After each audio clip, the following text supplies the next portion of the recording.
بسم الله الرحمن الرحيم، والصلاة والسلام على أشرف المرسلين سيدنا محمد عليه أفضل الصلاة والسلام.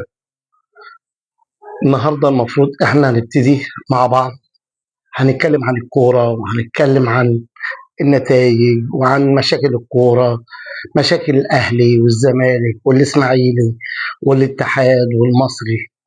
هنتكلم عن مشاكل اتحاد الكورة. لكن النهاردة كان في حدث مهم جدا، حدث شغل العالم كله. العالم كله كان منتظره. اللي حصل النهارده أبهر العالم، وجه رسالة قوية للعالم. هو افتتاح المتحف الكبير. رسالة الرئيس السيسي النهارده للعالم إن إحنا بلد أمن وأمان ورخاء، ووجه رسالة سلام للعالم كله.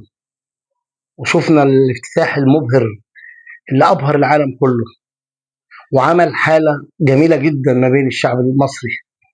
لينا 3 أيام إحنا شبه بفرح.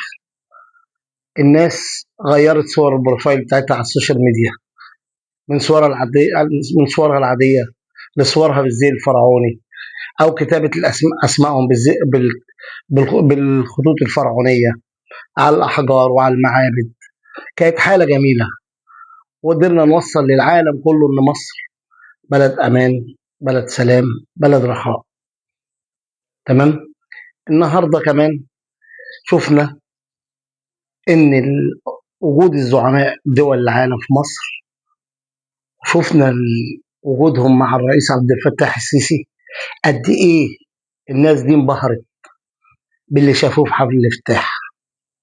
ودي كانت رسالة قوية جدا لكل شعوب العالم.